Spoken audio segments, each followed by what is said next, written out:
तो ऐसे कह दिया करे कि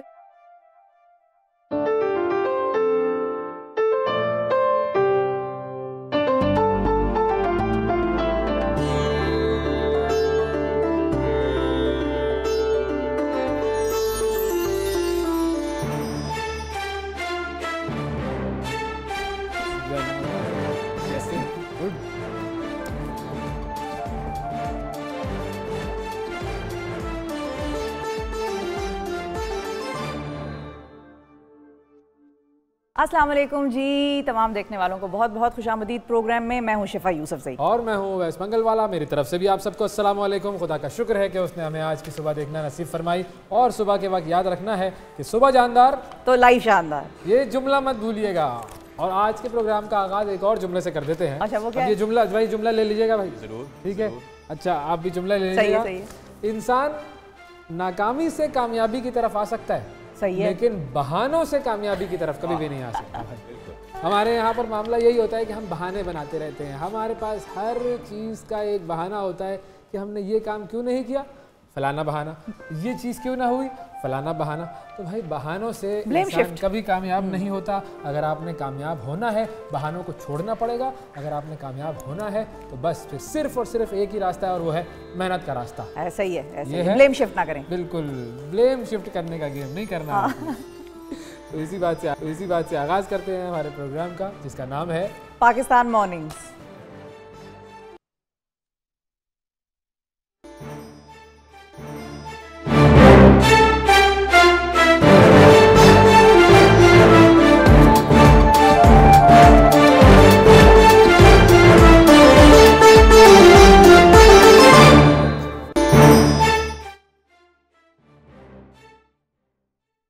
जी अच्छा जी, तो अभी मैं ये सोच रही थी कि सोचा मत करें। नहीं, मैं चाह रही हूँ सोच लिया तो बंदा गया। हाँ, ये तो ज्यादा लंबा भी हुआ है सोचने में। तो मैं सोच ही रही थी कि लोग कहते हैं कि प्रोग्राम वाले क्या करते हैं, बस आके खड़े होते हैं, बोलना शुरू करते हैं और प्रोग्राम हो जाता है। हाँ, ऐसा लोगों को तासुर मिलता है। ये देखें, ये पूरी किताब होती है सुबह जो हम करते हैं, सारी जहन नशीन। इतने एग्जाम अगर हमने अपने असल स्कूल में दिए होते तो कहाँ के कहाँ होते हम आज। लेकिन वो ये भी होता है ना कि लोग कहते हैं आप तो मॉर्निंग शो करते हैं भाई। हाँ ये भी है, मॉर्निंग शो तो मैं सबसे उनसे कहता हूँ भाई अब 3 दिन आगे कर लें और क्या, उसके बाद बात करेंगे। 2 घंटे इधर आप आकर गुफ्तगू करते जाइए तो आपको पता चल जाएगा कि मॉर्निंग शो में अच्छे खासे जो है वो आइडियाज, काम, बातें, अल्फाज, हर चीज़। लेकिन गुफ्तगू से हम गुफ्तगू की तरफ चले। मौसम भाई, रात में बड़ी गुफ्तगुएं हुई हैं।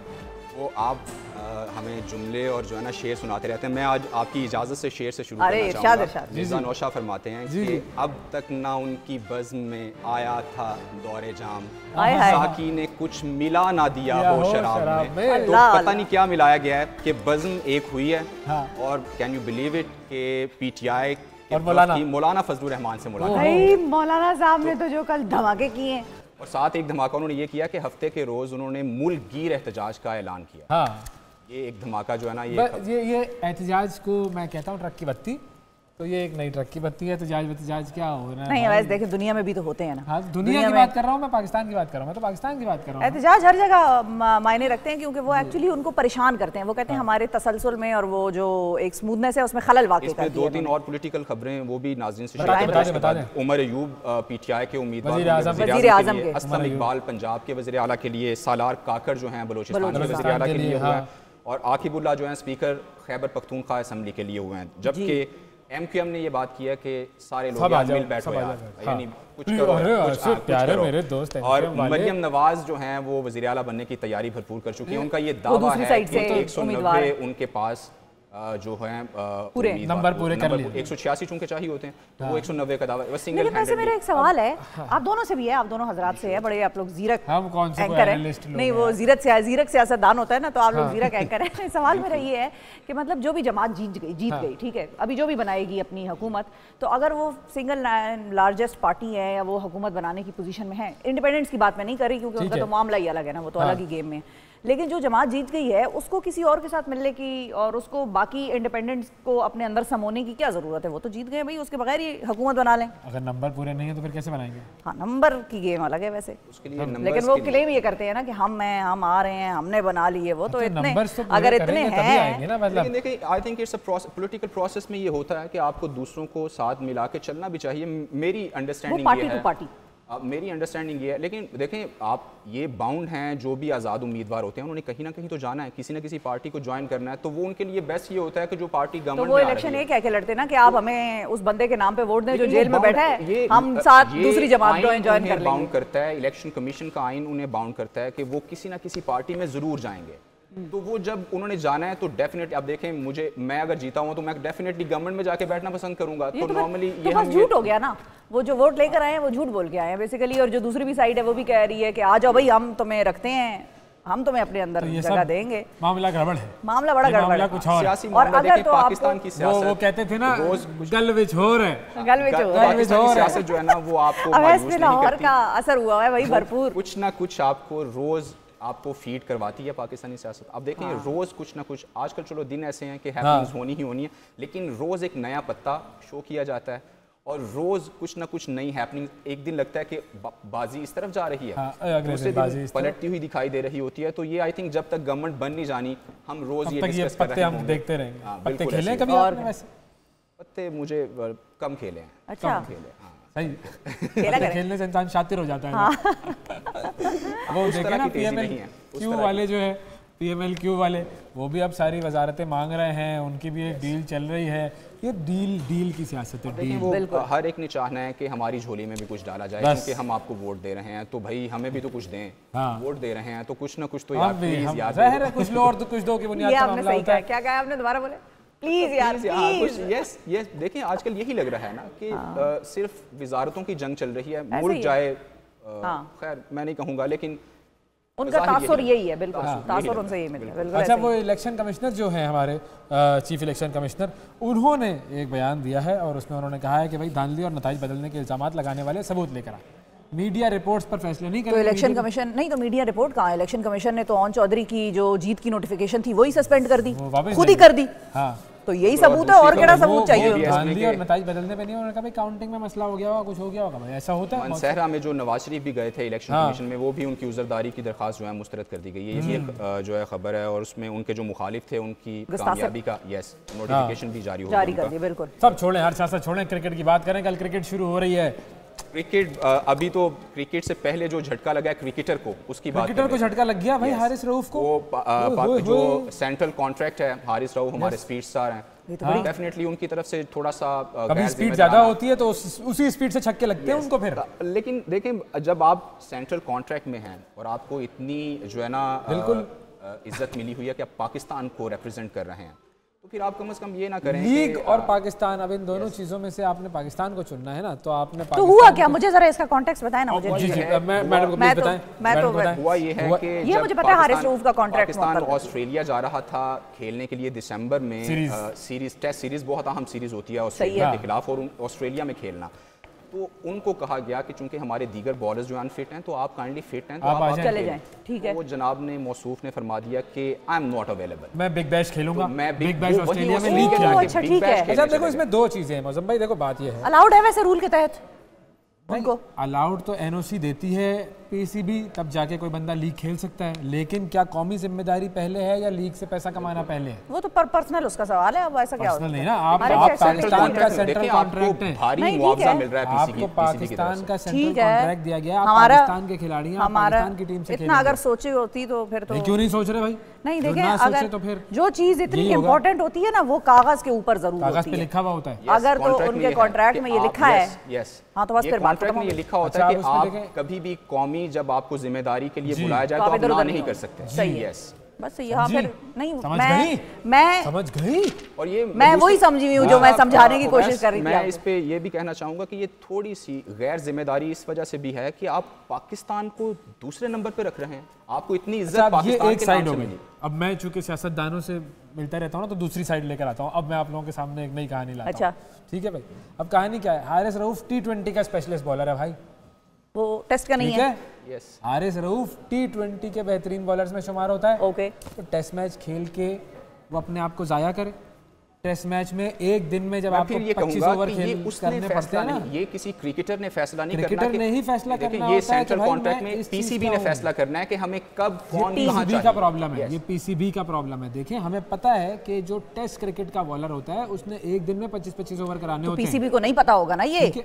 हाँ, पीसीबी को नहीं पता होगा, तभी तो इस बात पे मुद्दे पे वो आए नहीं। दूसरी खबर जो मोहम्मद हफीज हमारे डायरेक्टर थे, टीम के डायरेक्टर थे, अब सैल्यूट करें, आप सैल्यूट करें आज इस बात सही है, ठीक है आगे बताएं। जो डायरेक्टर थे हमारे मोहम्मद हफीज, उनका जो कॉन्ट्रैक्ट था वो रिन्यू नहीं हुआ था, तो उन्होंने उसे ख़त्म कर दिया है। अब वो टीम के डायरेक्टर नहीं है, चूंकि उन्हें इम्कान था कि जो नए आए हैं साहब मौसूफ आए हैं, मोहसिन नकवी साहब, वो कॉन्ट्रैक्ट रिन्यू नहीं करेंगे, तो बेहतरी इसी में है बिल्कुल खुद ही जगह छोड़ दी जाए। तो ये भी एक खबर है क्रिकेट के हलकों से। भाई ये जो रैपिड चेंजेस होती है ना, बस इनकी वजह से फिर टीम का बड़ा बुरा हाल होता है। बहरहाल ये मामला सही होने चाहिए। अच्छा, फिर पंजाब, अच्छा मोहसिन नकवी से मुझे याद आया, पंजाब से कुछ और भी बड़ी अहम खबर है। नमूनिया भाई, बच्चों में नमूनिया फैल रहा है और 9 मजीद जिंदगियां ये नमूनिया जो है वो निकल गया है। तो इसके हवाले से तवज्जो देने की ज़रूरत है। एक तो 362 बच्चे इस साल जाँ बहक हुए हैं नमूनिया से, और एक तो हुकूमत को ज़ाहिर है जो भी इक़दाम करने हैं वो करें, लेकिन हमें खुद भी ज़रा ख्याल रखना चाहिए। ये पॉइंट बहुत अहम कि देखिए गवर्नमेंट ने घर आके आपके बच्चे को नहीं, ठीक है गवर्नमेंट आप जो है वो एक जैसे इंतज़ामी सतह पे ये काम कर सकती है, वो अस्पतालों की सूरत हाल बेहतर कर सकती है, लेकिन घर में आपने ही अपने बच्चों की हिफाजत करनी है। ये बहुत अहम एक है एलिमेंट कि आपको हमें एज सिटीजन भी जिम्मेदारी का मुजाहरा करना है। बिल्कुल। अच्छा जी, इसके बाद एक खबर ये है कि चूंकि आपने सुना होगा कि नोट नहीं, जी मैं बताती हूँ, आप दोनों को मैं बताती हूँ। लाडशा पेशावर, मुझे गाना याद आ गया बिल्कुल। पेशावर की बात है, और पेशावर का तारीखी इस्लामिया कॉलेज जो है, इस्लामिया कॉलेज की तस्वीर जो है उसको लगाने की इस्तदा की गई है इस्लामिया कॉलेज की जानिब से। स्टेट बैंक ने 1000 के नोट पे उसकी तस्वीर लगा। स्टेट बैंक ने मुल्क में नए करेंसी नोटों की इशाअत का जो फैसला किया है, तो उसी सिलसिले में 1000 के नोट पर इस्लामिया कॉलेज पेशावर की तस्वीर का तसलसल जारी रखने के हवाले से यूनिवर्सिटी ने जो है वो गवर्नर स्टेट बैंक को खत लिख दिया है। स्पीड आहिस्ता भाई। अच्छा, 1913 में जो है साहिबजादा अब्दुल क़य्यूम साहब ने जो है वो बुनियाद रखी थी इस कॉलेज की, अहम किरदार अदा किया था। कायदे आज़म मोहम्मद अली जिन्ना साहब ने भी अपनी जायदाद जो है वो इस कॉलेज को वक्फ कर दी थी, और ये तारीखी अहमियत रखता है। 1000 के नोट पर 2007 से इस्लामिया कॉलेज की तस्वीर है, और 1974 से 2006 तक 100 रुपए के नोट पर ये तस्वीर गालिबन रही है। तो अब वो कह रहे हैं कि आगे भी जो नोटों के डिजाइन चेंज होने हैं, जाहिर है, तो वो अपनी तरफ से। 100 और 1000 ये दो नोटों पे क्यों मांग रहे हैं भाई? नहीं, एक पे मांग रहे हैं। नहीं, उसमें लिखा हुआ है कि भाई 100 और 1000 दोनों। ये देखें 100 और 1000 रुपए के नए नोटों पर भी हो सकते हैं की तस्वीर रखी जाए। 2 पे मांगा जाए, चलो एक तो मिलेगा ना। ये भी हो सकता है, एक की सूरत हाल भी हो सकती है। मैं एक अदाकार का इंटरव्यू सुन रहा था और उसके ऊपर बात हो रही थी सोशल मीडिया के हवाले से। उसने कहा कि भाई मैंने ये अपनी ज़िंदगी में एक रूल इम्प्लीमेंट किया, और वो रूल क्या था कि सुबह को मैं 2 घंटे नहीं देखता, सोने से पहले और उठने के बाद 4 घंटे जो अपना रूल बनाया, रूल बना लिया है कि मैं सोशल मीडिया या फ़ोन इस्तेमाल नहीं करूँगा। अब जब मैं उस पे मैसेजेस उठता हूँ सुबह को और 2 घंटे मुझे पता है मैंने फ़ोन की तरफ नहीं जाना, तो मेरे अंदर एक हलचल मची हुई होती है। मैं चाहता हूँ कि फ़ोन की तरफ जाऊँ, लेकिन मैंने अपने आप को रोका हुआ है। फिर रात को सोने से पहले ही मैं यही करता हूँ। और वो कहता क्या है कि नींद बेहतर हो गई। मैं ये सारी चीज़ मैंने की, तो उससे नंबर 1 मेरे पास मेरी नींद बेहतर हुई, मेरी दिमागी हालत बेहतर हुई, और मेरे पास वक्त इतना आ गया है कि मुझे लगता है कि मेरे पास तो करने के लिए बहुत सारे काम होने चाहिए। आई एश्योर यू कि 95% लोगों को अब फ़ोन के ज़रिए उठने की आदत है। उनकी आंखें नहीं खुलती जब तक वो फ़ोन ना पकड़ लें। वो इसलिए फ़ोन भी पकड़ते हैं कि चलो यार कुछ ना कुछ ऐसा आएगा तो मेरा दिमाग खुल जाएगा। और मैं आपको एक ऐसी चीज़ की तरफ लेकर जाता हूँ जिससे आपका दिमाग खुलेगा। शारजा में हुई थी सूफी नाइट, अच्छा ग्रैंड सूफी नाइट, डिचिक नहीं, सूफी नाइट, वो डिचिक नहीं है, वो कव्वालों और सूफियों ने डिचिक अपने तरीके का डिचिक किया है वहाँ पर, ठीक है। और सहराए मलिहा में ये महफिल सजी थी। मारूफ कव्वाल उस्ताद शाहजहाँ, वो उन्होंने आरफाना कलाम पेश किया, बड़ी दाद समेटी। अमारात की मुख्तलिफ रियासतों से महफिल समा के जो शौकीन थे, पाकिस्तानी कम्युनिटी थी, वो सब वहाँ पर आए। वो देखें भाई, बेहतरीन विजुअल वहाँ पर आप लोगों को नज़र आएंगे कि एंजॉय। आपने सही नौजवानों की तर्जुमानी की है कि उनके लिए सिर्फ जो है ना डिचिक रह गया। अब जो है ना, अब वो आरिफाना कलाम को या कव्वाली आरिफाना कलाम की आप वीडियोज़ देखें ना, मैं आपने डिचिक बता नहीं सकता हूँ, आपने उसमें से भी ढूंढ लिया? उसमें डिचिक ही हो रहा है आजकल। अच्छा, सही उसमें है। आजकल बहुत सारी वीडियोस आप देखें डिचिक ही हो रहा है। उसका जो एक तकद्दुस था, मुझे लगता है कि वो बहुत हम गलत रास्ते पर निकल गए। मेरा अपना ये मानना है। इस पर अगर किसी को इख्तिलाफ हो तो माजरत, लेकिन बहुत डिचिक हो गया है भाई, बहुत हो गया है। बहरहाल तो ये आप देख लें। ठीक है जी, ये हुआ। कोशिश से इंसान कामयाबी की तरफ पहुंच सकता है, लेकिन बहानों से नहीं। जहाँ से आगाज किया वहाँ से मेरे ख्याल से पहुंची वहीं पे खाक जहाँ का खमीर था। ये वाला मामला है, जहाँ से शुरू हुए थे वहीं से हुआ था जी। चले जी, तो ये तो हो गया जी हमारा खबरों का मामला। अब खबरों के बाद चूंकि ये नासा पर मिशन जा रहा है जी, तो यहाँ ऐसा नहीं है पाकिस्तान में कुछ ना हो रहा हो। पाकिस्तान में भी जो तालिब इल्म हैं वो बड़ी बड़ी दरियाफ्तें तो नहीं कहेंगे, लेकिन ये है कि मुख्तलिफ चीज़ों की इन्वेंशन पे वो भी मामूर रहते हैं सारा साल। कराची यूनिवर्सिटी के एक तालिब इल्म है जी, कराची यूनिवर्सिटी के तालिब इल्म मोहम्मद नोमान उनका नाम है। और मोहम्मद नोमान ने बड़ा एक ज़बरदस्त काम किया है, और वो काम ये है कि उन्होंने अपने एक्सपेरिमेंटल तरीके से, वो जो स्टूडेंट्स एक्सपेरिमेंट करते हैं या प्रोजेक्ट्स होते हैं, प्रोजेक्ट्स करते हैं, उन्होंने जी एक इलेक्ट्रिक कार बनाई, बरकी गाड़ी। ये देखो जी, ये इंडस्ट्रियल एंड प्रोडक्ट डिज़ाइन करते हैं। और मोहम्मद नोमान साहब हमारे साथ मौजूद हैं जी, उनसे बात करते हैं। अस्सलाम वालेकुम नोमान। वालेकुम अस्सलाम। कैसे हैं नोमान? ठीक ठाक हैं आप? हमने जो इन्फॉर्मेशन दी, अगर आप इसमें कुछ तस्हीह करना चाहें तो कर दें। Thank you for inviting me first of all. और बेसिकली जो सवारी प्रोजेक्ट था ये रिसेंटली कंप्लीट हुआ है। और बेसिकली ये जी बेसिकली कराची यूनिवर्सिटी के बच्चों के लिए डिज़ाइन किया गया था, और ऐसे स्पेसेस के लिए डिज़ाइन किया गया था जो कि शॉर्ट डिस्टेंस स्पेस हों, जैसे कि कराची यूनिवर्सिटी है। हाँ। या दीगर एक डिपार्टमेंट से दूसरे डिपार्टमेंट तक जाना हो तो इंटरनल ट्रांसपोर्टेशन के लिए ऐसा ही है।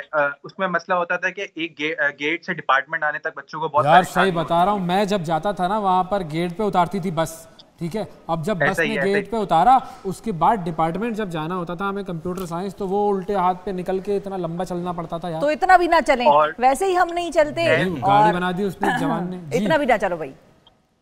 एज सच कोई शटल सर्विस भी नहीं है। और बेसिकली और फिर इसमें यह है कि ये टोटली इलेक्ट्रिक बेस होगी, और स्टैंडिंग पोजीशन होगी एट अ टाइम 3% इसमें वो जा सकते हैं, मतलब अच्छा, जिस भी डिपार्टमेंट में जाना है। स्पीड का बताएं, स्पीड कितनी होगी इसकी?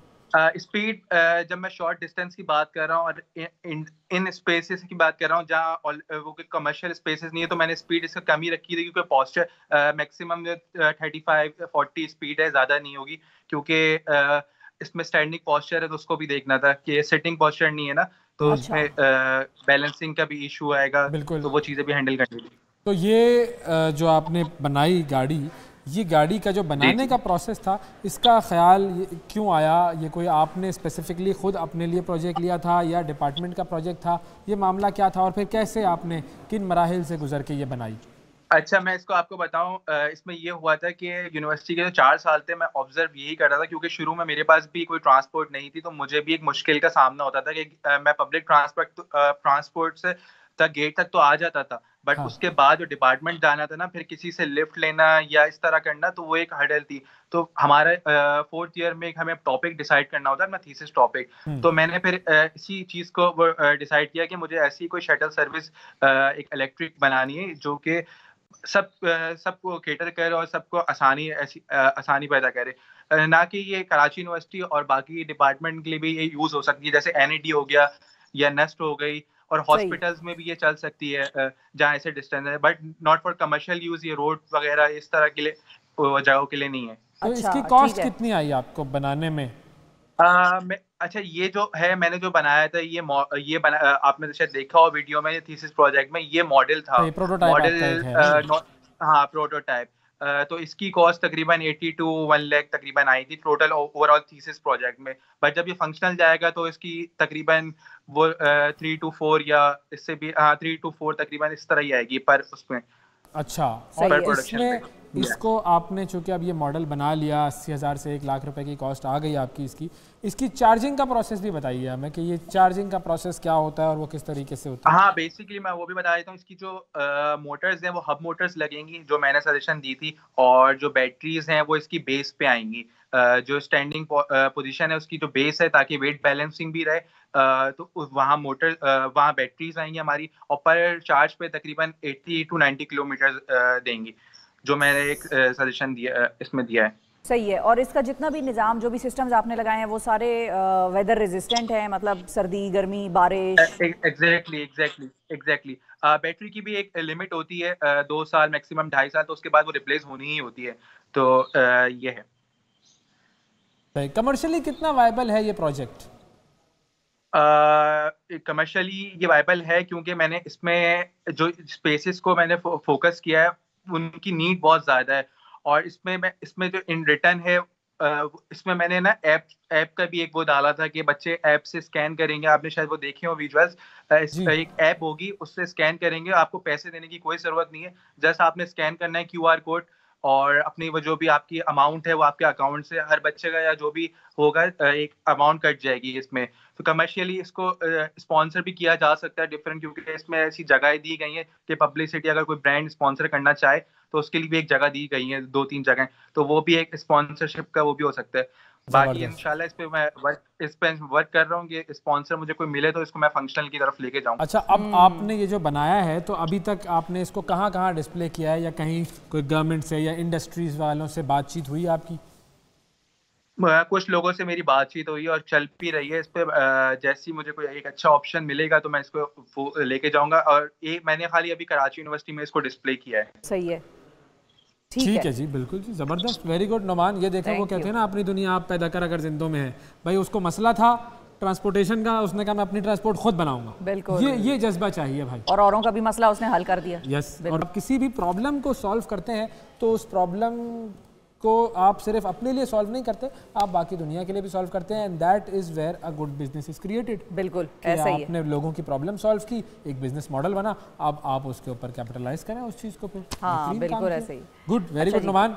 मैं तो फिर कराची यूनिवर्सिटी में दाखिला ले, अरे भाई बड़ा मसला होता था, आप गेट पर उतरे, अब आप पॉइंट का इंतजार कर रहे होते। वॉक कितनी बहुत बड़ी यूनिवर्सिटी है कराची यूनिवर्सिटी, बहुत बड़ी यूनिवर्सिटी है, और आपको एक डिपार्टमेंट से दूसरे डिपार्टमेंट तक जाने के लिए 2 चीज़ों की ज़रूरत होती थी, एक तो ट्रांसपोर्टेशन और दूसरी कोई वजह। कोई वजह होनी चाहिए ना वहाँ जाने की। डिपार्टमेंट में किसी से आपकी कोई राह रस्म है तो आप जा रहे हैं उससे मिलने के लिए, तो ट्रांसपोर्टेशन चाहिए। तो ये 2 चीज़ें होती हैं जिसकी वजह से आप मूव करते हैं, वरना तो अपने डिपार्टमेंट में बैठे रहते हैं। तो ये है बुनियादी चीज़। तो वेरी गुड जी, पाकिस्तानी नौजवान बड़ा ज़बरदस्त काम कर रहे हैं।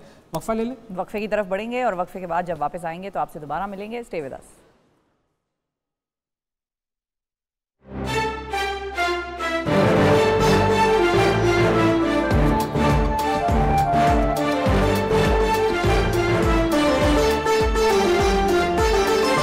बैक, ये है पाकिस्तान मॉर्निंग्स, और अब जरा कराची का रुख करते हैं। कराची से बड़ी तशवीशनाक खबरें आ रही हैं। एक तो ये कि कराची के जो स्ट्रीट क्राइम्स हैं उसमें इजाफा देखा जा रहा है, काफ़ी ज़्यादा वारदातें हैं जो कि सड़कों पर हो रही हैं, उनकी वीडियोस फुटेजेस आप न्यूज़ में देख रहे हैं। ये मामला कितना संगीन है और क्या इसको कंट्रोल करने के लिए कराची की जो पुलिस है वो कुछ कर रही है, या बस जो है वैसा जैसा है कि बुनियाद पर सारा मामला चल रहा है। और दूसरा, कराची से एक और बहुत तशवीशनाक खबर आई है। कराची में एक 7 साला बच्चे की लाश मिली है एक इलाके से, और उस बच्चे का गला कटा हुआ था।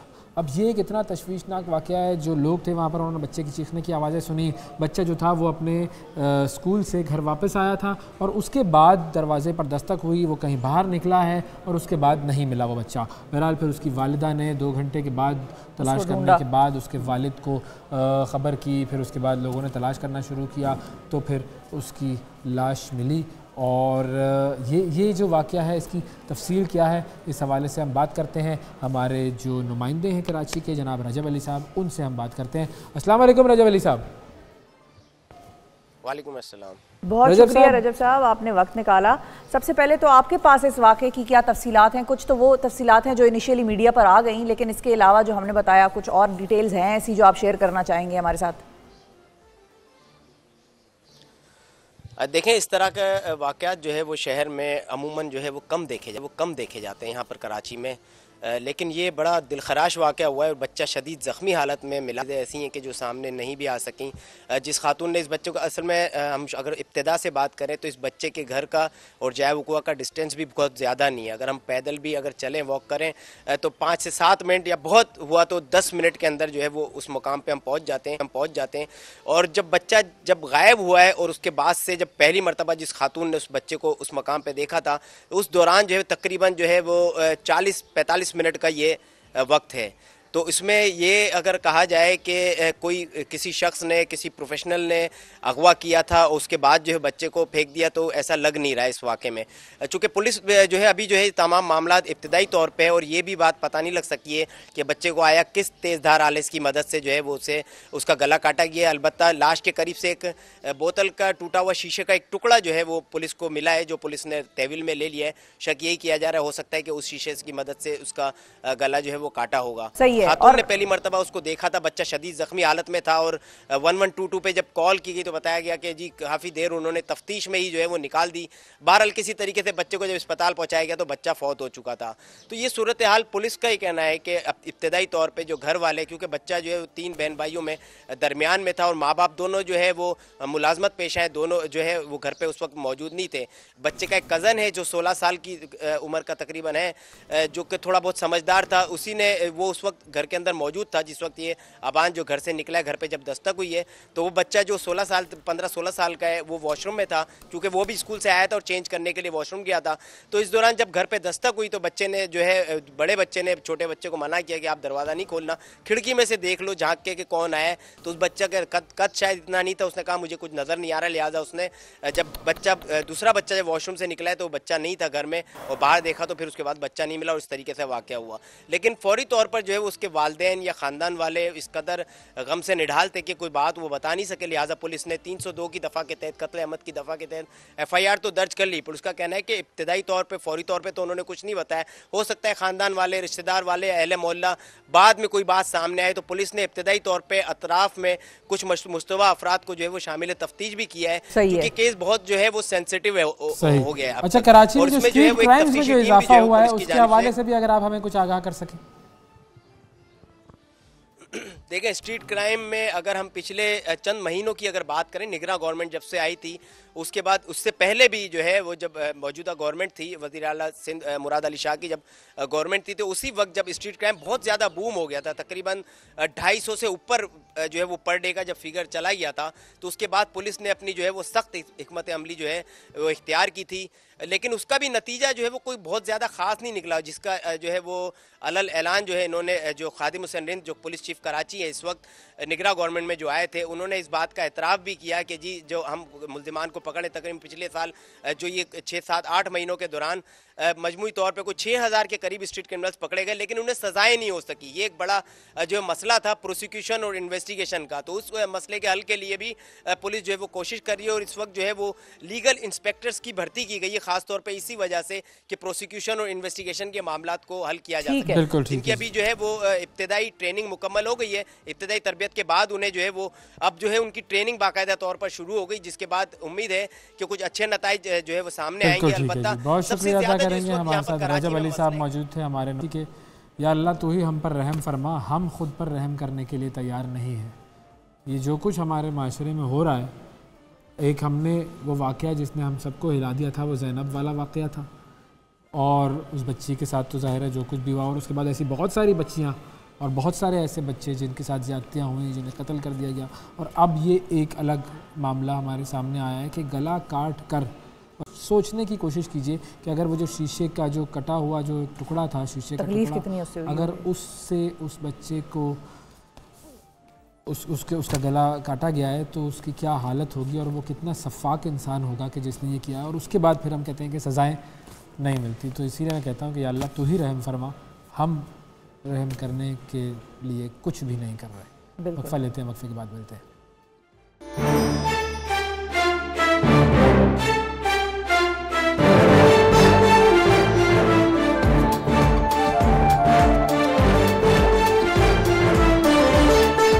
वेलकम बैक जी, यह है पाकिस्तान मॉर्निंग्स, और पाकिस्तान मॉर्निंग्स का ये एक बहुत ही ख़ास सेगमेंट हम आपके लिए लेकर आए हैं। और इस सेगमेंट का बुनियादी मकसद ये है कि हमारा जो ताल्लुक़ है कुरान करीम से, अल्लाह ताला की किताब से, वो ताल्लुक मजबूत हो। वो ताल्लुक जो है अभी हमारा वो ये है कि हम उसे पढ़ते हैं मगर समझते नहीं हैं, हम उसे रटते हैं मगर समझते नहीं हैं। हम जब तक उसे समझेंगे नहीं तो उस पर अमल कैसे करेंगे। हम अभी रमज़ान आने वाला है, इंशाल्लाह तरावियाँ पढ़ने जाएंगे जी बिल्कुल। और वो बहुत सारे लोग, खैर ये भी बड़ी फजीलत की बात है कि लोग पढ़ते हैं, अपनी मसरूफ़ियात से वक्त निकालते हैं और उसको पढ़ते हैं, लेकिन ये है कि वो समझते नहीं हैं। समझना कैसे है, उसके लिए जो पहला स्टेप है वो है अरबी ज़बान को समझना और जो कुरानिक अरबी है उसको समझना। तो हमारी ये काविश है कि कोशिश है कि हम कुरानिक अरबी जो है उसको समझें। एक एक लफ्ज़ करके भी अगर हम समझेंगे तो 1 साल में शायद हम बहुत सारे अल्फाज ऐसे सीख लेंगे कि जब कुरान पढ़ा जा रहा हो तो उसका मतलब और मफ़हूम हम समझ लेंगे। इस हवाले से हमारे साथ मौजूद है जी डॉक्टर हाफिज़ मोहम्मद ज़ुबैर साहब, रिलीजियस स्कॉलर हैं, PhD भी इन्होंने किया हुआ है इस्लामिक स्टडीज़ में। तो इनसे हम बात करते हैं और जानते हैं। अस्सलाम वालेकुम। कैसे हैं जनाब, ठीक ठाक हैं आप? अल्हम्दुलिल्लाह। सबसे पहले तो हिफ्ज़ से शुरू कर लेते हैं। अच्छा हाँ, से शुरू कर लेते हैं। बिल्कुल। अब हाफिज़ कुरान की एक बड़ी फजीलत है और ज़ाहिर है ये एक बड़ा अहम ओहदा है जिससे अल्लाह ताला किसी इंसान को नवाजता है। हाफिज़ के लिए कितना ज़रूरी होता है, या हाफिज़ जब आप हिफ्ज़ कर रहे होते हैं तो कुरान पाक को समझने का तरीक़ा कार क्या होता है? एक तो वो है कि हम मेमोराइज़ तो कर रहे हैं, लेकिन हम क्या मेमोराइज़ कर रहे हैं, इसमें हुफ़ाज़ कराम की कितनी दिलचस्पी होती है या कितनी होनी चाहिए? देखिए, असल में हमारे यहाँ जो हिफ्ज़ का पूरा निज़ाम है उसमें अंडरस्टैंडिंग नहीं होती, सिर्फ मेमोराइजेशन के ऊपर तवज्जो दी जाती है। तो जो अंडरस्टैंडिंग का मामला है वो उसके बाद है, जिसको हम तर्जुमा कुरान की क्लास कहते हैं या ट्रांसलेशन की क्लास कहते हैं। अब ट्रांसलेशन में भी मुख्तलिफ मेथड्स आ गए। एक वो है कि जिसमें आप ग्रामर के ज़रिए से पूरी ग्रामर आप मतलब अरबिक का जो लैंग्वेज जो स्ट्रक्चर है, लिंग्विस्टिक्स है, आप वो सब उसको समझते हैं, उसकी सिंटेक्स क्या है, उसका मार्फोलॉजी क्या है, वो एक लॉन्ग प्रोसेस है। अब बहुत सारे लोगों के पास इतना टाइम नहीं है, तो फिर उसके लिए फिर एक्सपर्ट्स ने ऐसा किया है कि डायरेक्ट मेथड, यानी डायरेक्ट मेथड्स के ज़रिए से आप जो है वो कुरान मजीद को अंडरस्टैंड करें। और इसमें पंजाब यूनिवर्सिटी में ख़ास तौर पे, जो कि मेरी PhD वहाँ से ही है, तो उनका जो ख़ास तौर पे एजुकेशन का डिपार्टमेंट है उसने काफ़ी सारे साल लगा के, आप समझे कि वहाँ पे कुछ प्रोफेसर हज़रात ने 20 साल लगा के एक काम किया है कि कुरान मजीद की कोई 65% वोकेबलरी ऐसी है कि जो हम उर्दू में इस्तेमाल करते हैं। हाँ। उसकी वजह यह है कि हमारी उर्दू लैंग्वेज जो है ये बेसिकली इसकी वोकेबलरी अरबी से भी आई है, हिंदी से भी आई है, तुर्की से भी, पर्शियन से भी आई है। बिल्कुल। तो हमारे लिए तो आसान है, बहुत अरबी को समझना चाहिए, बहुत आसान है। कितना अरसा लगता है अगर हम मिसाल के तौर पर आज हम बिस्मिल्लाह करें इस चीज़ की कि एक एक लफ्ज़ करके समझें, तो कितना अरसा लगेगा कि हम कुरान को एक हद तक समझने में कामयाब हो जाए? देखिए, उसमें 65% तो मैंने कहा कि सिर्फ आपने अल्फाज को लिंक करना है, वोकेबलरी आपके पास पहले से ही है। ठीक है।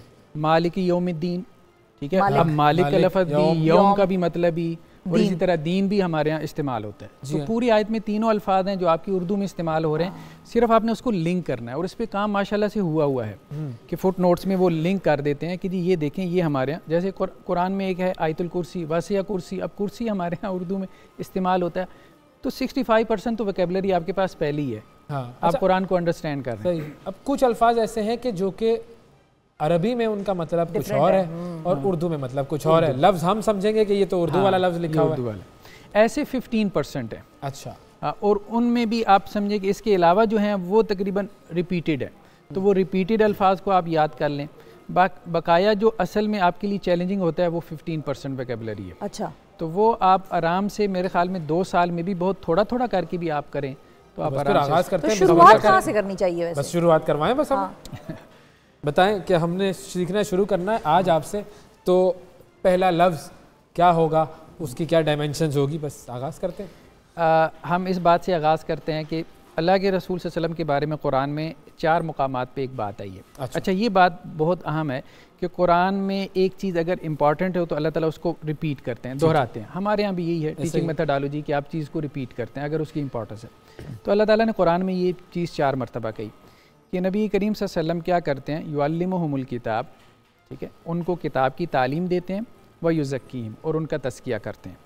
अब यहाँ पे 2 टर्म्स हमारे सामने आ गए, एक तालीम और एक तज़किया। ठीक है। अच्छा, कुरान इसकी तरफ भी हमारी तवज्जो दिलाता है कि कुरान की जो डेप्थ है उसके अंदर तुम उतरो तो तुम्हें बहुत से ख़जाने मिलेंगे इल्म के। बिल्कुल। एक तो यह है कि एक सिंपल ट्रांसलेशन है, ठीक है, उससे भी आपको फ़ायदा हो जाएगा, लेकिन डेप्थ में आप उतरें तो इल्म क्या चीज़ है, मतलब हमारे यहाँ इल्म को मुख्तलिफ तरह से डिफ़ाइन किया गया। डिग्री है इल्म हमारे यहाँ पर तो, हाँ सर्टिफिकेट है जी, आप यूँ समझ लें। या इल्म की एक सादा सी तारीफ़ कर दी जाती है कि जी जान लेना, कुछ भी जान लेना। कुरान का पर्सपेक्टिव ये है, कुरान ये कहता है कि इल्म महज जानने का नाम नहीं है, जानना तो है, लेकिन ये जानना यानी इस क्वालिटी के साथ किसी चीज़ को जान लेना कि ये हज़रत इंसान के लिए अच्छी है या बुरी है। सही गलत का फ़र्क, हाँ सही गलत का फ़र्क कर लेना जी।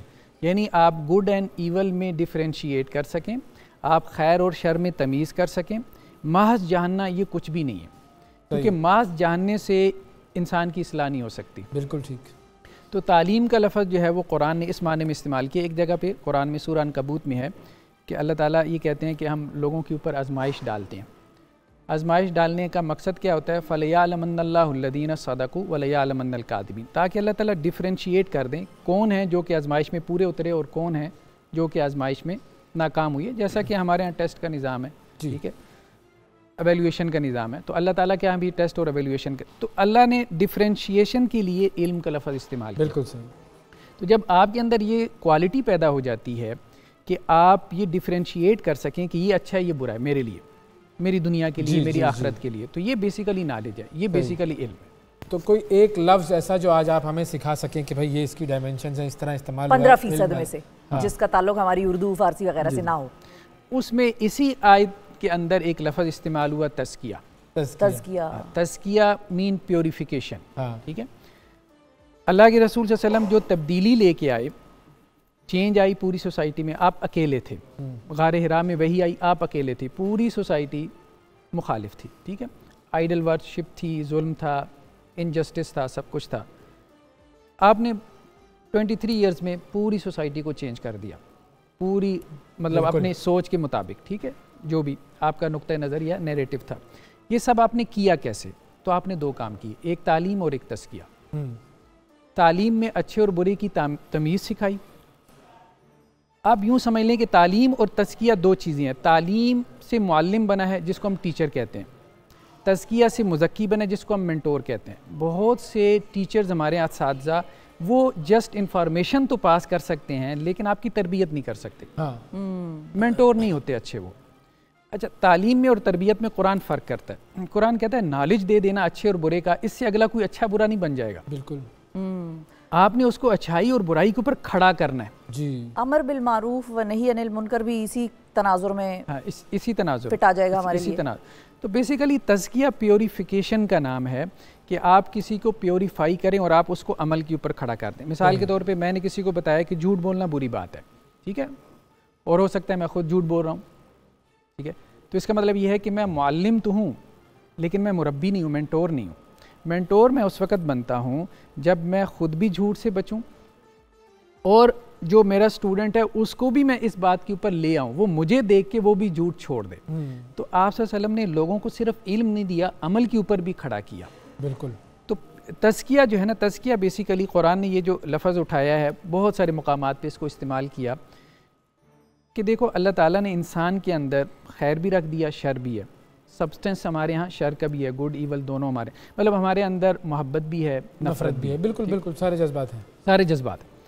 अब तुमने कहाँ पे मोहब्बत का किस तरह से इस्तेमाल करना है, कहाँ पे नफ़रत को तुमने बैलेंस करना है, ठीक है। अब गुस्सा आ जाना और चीज़ है, गुस्सा करना और चीज़ है। बिल्कुल, ये सब तज़किया है, यानी सेल्फ कंट्रोल जब आपको हासिल हो जाता है। अब यूँ समझे कि जैसे किसान एक बीज बोता है, जब किसान बीज बोता है तो अब उस बीज को पौधा बनने के लिए साजगार माहौल चाहिए, ठीक है, उस माहौल में उसका तज़किया होगा। हाँ, उस माहौल में उसका तज़किया। तो ये अंडरस्टैंडिंग का टेस्ट भी हो गया। अंडरस्टैंडिंग का टेस्ट भी हो गया। दो चीज़ें हमने आज सीखी, वो जो आयत थी इल्म और तज़किया। इल्म से क्या मुराद है, कुरान करीम और अल्लाह ताला क्या कहते हैं, क्या फरमाते हैं कि इल्म क्या है और तज़किया क्या है। और ये लफ्ज़ जो है ये आपको कुरान करीम में बेशतर मुकामात पर मिलेंगे। अब जब हम पढ़ेंगे तो हमें फ़ौरन रिलेट कर सकेंगे, जब भी सामने आएगा तज़किया का लफ्ज़ तो हमें ये टॉक हज़रत की याद आएगी। बहुत शुक्रिया जी, बहुत शुक्रिया डॉक्टर साहब, आपने वक्त दिया और इस सिलसिले को हम कंटिन्यू करते रहेंगे, एक एक लफ्ज़ पर गौर करते रहेंगे और सीखने की कोशिश करते रहेंगे। वक्फा लेते हैं, वक्फे के बाद दोबारा मुलाकात करते हैं।